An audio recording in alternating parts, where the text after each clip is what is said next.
तो इस वक्त हम हैं कन्नौज के बस अड्डे पर। आप देखिए सामने बस अड्डा है और यहाँ पे तमाम लोग हैं। तो कन्नौज का 24 के चुनाव का माहौल यहाँ से अच्छा कौन बता सकता है? क्या नाम? श्याम सिंह। श्याम, क्या लग रहा है चुनाव आ गया? वोटर लिस्ट में नाम ही नहीं ये करेंगे काम। क्यों? पता ही नहीं, 3 साल से वोट नहीं डाल पाए रहे। पता ही नहीं, नाम ही कट जाता। नाम कट जा रहा है? नाम ही कट जाता। अच्छा, क्या लग रहा है सरकार किसकी बननी चाहिए? सरकार भाई एक सरकार मोदी सरकार कोई है ये नहीं आगे, ना आगे ना पीछे। केंद्र में तो मोदी बैठना है, चाहे कुछ भी कर लो है। क्यों? उसका कारोबार बढ़िया है। जैसे कन्नौज में अगर तुमसे कहा जाए 5 काम अच्छा बताने के लिए क्या बताओ? कन्नौज में तो कछू नहीं हुआ। कन्नौज में तो कुछ नहीं हुआ, लेकिन जो केंद्र में बैठा है उसने काम बढ़िया किया। तो कन्नौज में सीमा पे जो काम किया सबसे बढ़िया किया उसने। जैसे सीमा में क्या हुआ? सबसे बढ़िया परमाणु बम हथियार सबसे ज्यादा हिंदुस्तान में नंबर 1 पे आ गई है। कहाँ पढ़े हैं? कहाँ पढ़े? कहाँ पे पढ़े कहाँ पे? कौन हम? ये चीज़ कहाँ पे पढ़े हो आप? आपने न्यूज़ पे देखा है। पढ़े लिखे तो हम नहीं, हम लोग फुटपाती आदमी ठिलिया लगाने वाले हैं। बॉर्डर पे आदमी आखिर में उसने देश के लिए बहुत कुछ किया, मोदी के लिए खूब मानते हैं। अच्छा, मोदी जी का लेकिन यूपी में कुछ नहीं हुआ है। यूपी में कुछ नहीं हुआ? कुछ नहीं हुआ है। कन्नौज में? कन्नौज में कुछ नहीं हुआ, देख तो रहे आप। कन्नौज में सबसे ज्यादा काम किसने किया हैं? कन्नौज में कौन सी सरकार ने काम किया? अखिलेश ने किया काम। अखिलेश ने किया? बीजेपी के लोग तो कह रहे हैं बीजेपी ने किया। क्या किया बताओ हमें, यहाँ पे दिखाओ क्या चीज़ है। कुछ नहीं है, आप बता दो कि यहाँ पे कुछ हो, आप बता दो हमको। तो समाजवादी पार्टी में यहाँ काम हुआ? यहाँ समाजवादी पार्टी में काम हुआ, लेकिन केंद्र में मोदी बैठेगा भाई। क्यों? हैं? क्यों? अरे वो यूपी वो केंद्र चला रही है, आखिर में बढ़िया काम कर रही है भाई। यूपी में कुछ हुआ ही नहीं, तुम्हारे कन्नौज में कुछ हुआ ही नहीं। वो हम केंद्र की बात कर रहे हैं भाई यार, आपसे हम केंद्र की बात बता रहे हैं, यूपी की बात हम जानना चाह रहे हैं केंद्र में अगर तुमको 5 अच्छे काम बताने हो तो कौन से काम बताओ? देखो फ्री राशन दे दिया, अगला आदमी है हर चीज़ में, देखो हर चीज़ में टॉप कर रही है वो।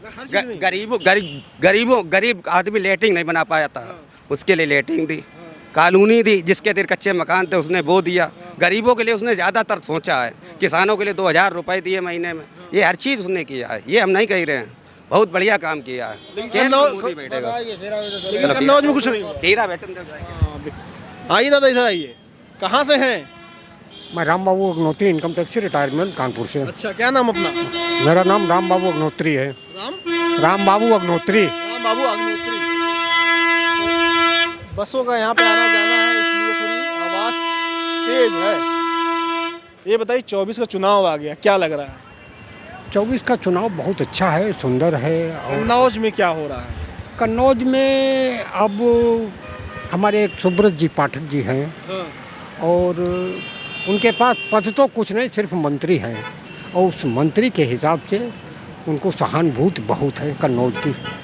ठीक। अच्छा, काम अगर बताया पूछा जाए, सुब्रत पाठक जी का 10 ठो काम डबल इंजन की सरकार में 5 साल में उन्होंने क्या करवाया? अब 5 साल में काम तो कुछ नहीं हो पाए हैं, लेकिन उनकी सहानुभूति इतनी है। कामें जब नहीं कर पाए तो सहानुभूति किस चीज़ की? तो अब काम बताइए मुझे, आदमी काम करता है तब सहानुभूति मिलती है कि बिना काम करने सहानुभूति मिलती है? कोई मंत्री का पद तो है नहीं। डबल इंजन सरकार है, वो तो ठीक है, डबल इंजन सरकार है केंद्र में, राज्य में, लेकिन मोदी उन्होंने अपने हिसाब से बहुत कुछ किया है। और हमें सिर्फ आशा यही है, ये गुंडा राज जो है वो खत्म चल रहा है। एनसीआरबी की डाटा जो है उसमें तो बताया जा रहा है कि महिला का अत्याचार सबसे ज़्यादा उत्तर प्रदेश में है। क्या मतलब? एनसीआरबी जो रिपोर्ट आती है, एनसीआरबी रिपोर्ट जानते हैं ना, केंद्र सरकार जो निकालती है, उसमें बताया जा रहा है कि महिलाओं पे सबसे ज़्यादा अत्याचार उत्तर प्रदेश में हो रहा है। हाँ। तो गुंडा राज कैसे खत्म हो गया फिर? अब कल में हम सोते हैं रात में, और सारी जनता सोती है आराम से। ये नहीं है कि अपहरण हो रहा है, डकैतियाँ पड़ रही हैं। आप देखिए अत्याचार में तो नंबर 1 है ना। नहीं, 99% सब खत्म है ना। मोदी के राज में सब कुछ खत्म हो गया है। लेकिन कन्नौज में कुछ नहीं हुआ। नहीं, कन्नौज में हुआ क्यों नहीं? जैसे अगर आपको 10 काम पूछा जाए? कन्नौज में बहुत कुछ हो गया, बहुत कुछ है। कुछ काम बता दीजिए, 10 काम जो 5 साल में हुआ हो कन्नौज में। अब यही है कि सब अत्याचार खत्म है, ये डकैतियाँ फकैतियाँ सब आदमी सो रहा है आराम से। कल में गुंडा का आरोप तो खुद यहाँ के सांसद के ऊपर लगता है कि यहाँ के सांसद गुंडा ही करते हैं, पुलिस को मारते पीटते हैं। अरे ऐसा कुछ नहीं। आप बता दीजिए, नहीं लगा है आरोप? यहाँ के सांसद के ऊपर गुंडाई का आरोप लगा कि नहीं लगा? सांसद हमारे सुब्रत जी तो नहीं कर रहे हैं। सुब्रत पाठक के ऊपर लगा, गुंडाई का आरोप लगा, धमकी दे रहे हैं फ़ोन करके, पुलिस को मार रहे हैं। ये लगा है, सही कह रहे हैं आप। तो बताइए तो गुंडा कौन है फिर? अब इसके बाद गुंडाई खत्म हो गई और सांसद के ऊपर गुंडाई का आरोप लग रहा है। अब ये हम नहीं बता सकते हैं इसके बारे में कुछ आपको। आप उनके समर्थक हैं? हाँ, समर्थक हैं, बिल्कुल। आप बीजेपी के समर्थक हैं। आप भाजपा के समर्थक हैं। आप ये भी नहीं बता रहे कि क्या काम हुआ। आप कह रहे सांत्वना है, लेकिन कह रहे हैं गुंडा। आप शांति है कुल मिला के अपने जो है कन्नौज के हर जिले में। आप कह रहे हैं गुंडा राज खत्म हो गया। डबल इंजन की सरकार में शांति है बस। आप कह रहे हैं गुंडा राज खत्म हो गया। अब वो खत्म ही है समझो आप। सांसद क्यों गुंडागर्दी कर रहे हैं फिर? आरोप लगा कि नहीं सांसद के ऊपर, बताइए। अब हम कुछ कह नहीं सकते इसके बारे में, हमें खूब ठीक से पता नहीं। पेपर में तो पढ़ा था ऐसा हुआ है, लेकिन इसके बारे में हमने क्या कहना हो वो कह दो। अब वो बीजेपी में आ गए तो गुंडा का राज खत्म हो गया। उन पे जो कुछ था सब था। ये बताइए, ये कुछ काम वाम हुआ है कि नहीं यहाँ पर? काम यानी क्या, काम जैसा था वैसे ही है, कोई नया काम तो है नहीं। कुछ नहीं हुआ नया। हाँ, 5 साल में सांसद जी ने कुछ नहीं करवाया। कुछ हमारी समझ से तो कुछ नहीं कर रहे हमारा। कुछ भी नहीं हुआ। दुर्जनापुर में बालू उठ रही है, बालू उठ रही है। अवैध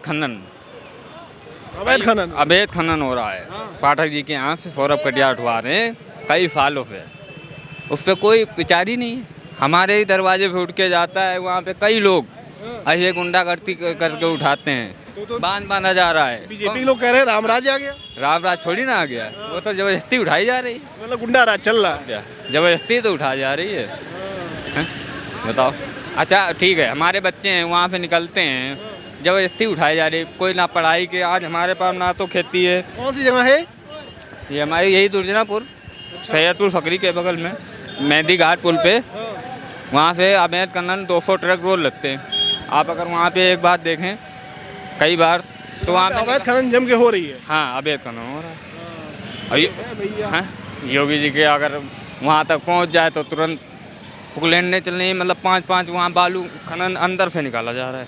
देखिए, ये है रामराज। कन्नौज में गंगा नदी है। हाँ, गंगा जी में खनन हो रहा है, अवैध खनन। खुद बता रहे हैं यहाँ के लोग।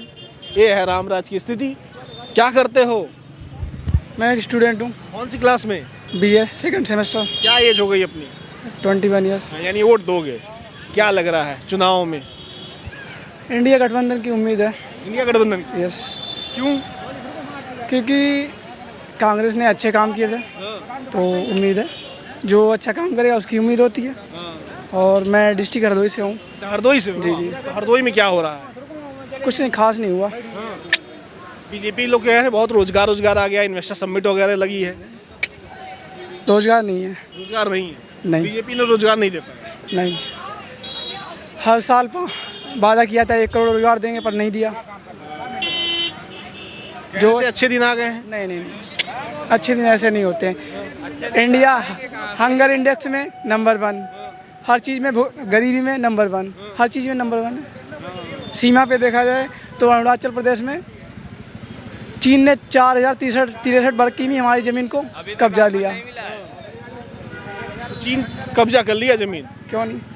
वही हाल है कि कहानी 5 लाख से शुरू होकर 15 लाख से शुरू होकर 5 किलो राशन पे अटक गई। अच्छा, 5 लाख से शुरू होकर 15 लाख से 5 किलो राशन पे आके अटक गई। 15 लाख से कहानी शुरू हुई और 5 किलो राशन पे आके अटक गई। मेन पॉइंट है हमारे देश में, यानी शिक्षा की, एजुकेशन की कमी। जब हम शिक्षित होंगे तो हमारा देश आगे बढ़ेगा। हमारे नेता शिक्षित होंगे तो हमारा देश आगे बढ़ेगा। अगर हम शिक्षित ही नहीं होंगे तो हमारा देश आगे नहीं बढ़ेगा ना। मेन पॉइंट है education. Education is very important. अच्छा, वो तो कह रहे हैं कि हम विश्व गुरु बन रहे हैं। कैसे विश्व गुरु बन रहे हैं? नहीं बन रहे हैं ना। हमारे देश में रोजगार नहीं है। लगभग 42 लाख गवर्नमेंटेड पद खाली हैं, सरकार उन्हें भरना नहीं चाहती। 48 करोड़ युवा बेरोजगार हैं। कैसे होगा, क्या होगा? कुछ नहीं हो सकता ना ऐसे। तो अभी आप सेकेंड ईयर में हो, बैचलर के। यस। तो आगे का भविष्य कैसे देख रहे हो अपना? आगे का भविष्य अब पहले BA कंप्लीट हो, उसके बाद देखते हैं। उसके बाद देखते हैं। देखिए, युवाओं का दर्द है। इधर भी है, इधर आ जाओ। कहाँ से हो? हरदोई से। क्या लग रहा है चुनाव आ गया? क्या है उम्र तुम्हारी? हमारी वही कोई 30 साल। 30 साल। 30 साल। क्या करते हो? स्पोर्ट लाइन में। स्पोर्ट लाइन में हो? कैसा चल रहा है स्पोर्ट में? मेरा बहुत हल्का चल रहा, काम हम नहीं बिल्कुल। हाँ। स्पोर्ट लाइन तो बिल्कुल पिट चुकी है। पिट चुकी? हाँ, ऐसे वही कहीं दोपहर को 1 बजे भगा देगा, काम ही ना आ रहा कहीं से। हाँ। सब रोड पे घूम रहे हैं वहाँ। मोदी जी कह रहे हैं खेलो इंडिया चल रहा है बढ़िया, अरे कुछ नहीं हो रहा है, हवा में है सब। सब हवा हवाई है, कुछ नहीं है, सब रोड पे घूम रहे हैं सब। हाँ, तो क्या लग रहा है 24 के चुनाव में क्या होने वाला है? 24 में सरकार चेंज होना चाहिए। चेंज होना चाहिए, जी हो जाएगी। हाँ, राहुल को आना चाहिए, राहुल सही था। राहुल बढ़िया है। बढ़िया आदमी है राहुल। ये है भैया युवाओं का रुझान। कन्नौज जनपद में हैं हम, कन्नौज लोकसभा भी है, बहुत वीवीआईपी सीट है, तो ज़्यादातर लोगों का कहना है यहाँ पर कि सरकार बदल जाएगी और यहाँ पर सांसद भी बदल जाएंगे। तो अगर आप कन्नौज से हमें सुन रहे हैं तो आपकी क्या राय है, कमेंट करके बताइएगा। और भी लोगों से कन्नौज में हम जानेंगे, समझेंगे कि आखिर 2024 के चुनाव में कन्नौज के लोग क्या करने वाले हैं। नमस्कार।